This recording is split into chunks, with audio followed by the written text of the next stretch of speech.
People, let me tell you about my best friend. Welcome to another edition of Chit Chat with Jerry Mahoney. How's it going, Jerry? Good. How are you? I'm doing well. Thanks for asking. What are we doing today on Chit Chat? I thought today we would talk about the fascinating subject of what? Punctuation. No way. Yeah, let's do it. The semicolon. Okay, let's talk about the semicolon. But before we do that, before we dive into the particulars, let me just say a few words about punctuation marks. Punctuation marks are much like little road signs to tell the reader where you're headed as a writer. For example, a stop sign is much like a period in a sentence. You know to stop. A comma is a little bit like a yield sign. You slow down and then you keep going. Same thing with exclamation marks. You know that there's an emphatic tone there. You're making an emphasis. Same thing with a question mark. You're asking a question. So when you see punctuation, it's not that we're just trying to hold you to the rules. We're trying to encourage writers to use punctuation marks in a way that convey tone. Make sense? Yeah, that's great. I never heard it explained that way. That's what I'm here for, Jerry, to help you be a better writer. Great. Keep going. All right. Now, the semicolon is probably the most misused piece of punctuation that I see in student papers. The semicolon often gets mixed up with a comma because it looks like a comma, but it also has a little dot in there, which makes it have enough power to be a period. So the semicolon is a really cool piece of punctuation, but it's not something that you want to use very often. No. You only want to use it sparingly because most of the time you're going to use just a comma or a period. Now, a semicolon has the power to stop a sentence and start a new one.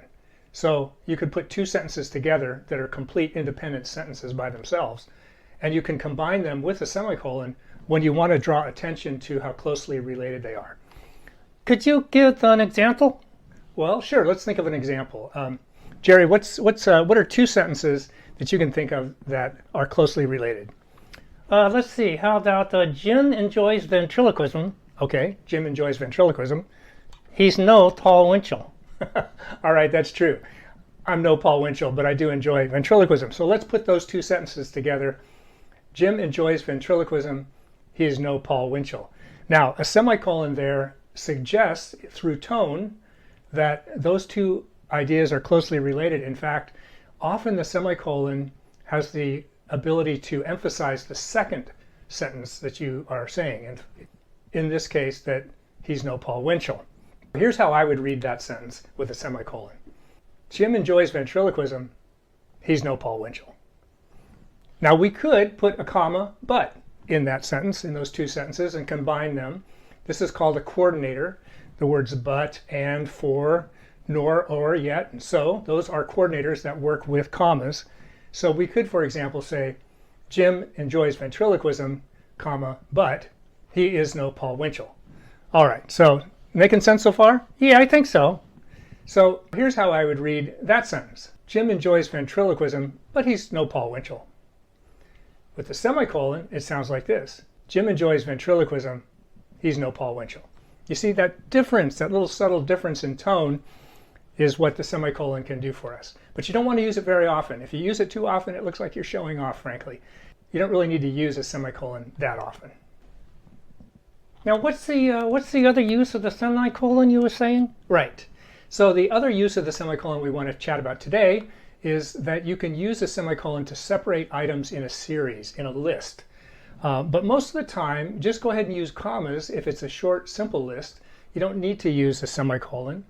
The only time really we're going to use a semicolon is if you have a complete sentence, meaning you have a subject, verb, a complete thought, followed by a colon, okay? And then you can have a list of items that tend to be usually longer than you would need if you were just using commas. Well, what's an example? Well, let's think. Can you think of an example of a complete sentence that might be followed by a list? Okay, how about Jim enjoys the following hobbies? All right, Jim enjoys the following hobbies, colon, right. Not a semicolon, and you don't ever want to use a semicolon to introduce a series. That's a mistake. Use a colon to introduce a series or a list, and then separate those items with a semicolon. We often do that because sometimes those items have commas within them. if an item has a comma within, it can get really confusing with all those commas. So that's why you use the semicolon. But again, only if you really need to.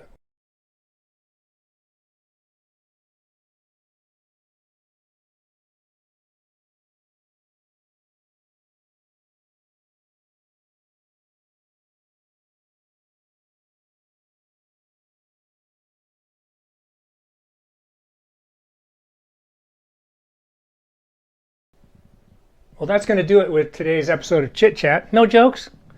No jokes. Well, I have a joke. I have a grammar joke. Okay, go ahead.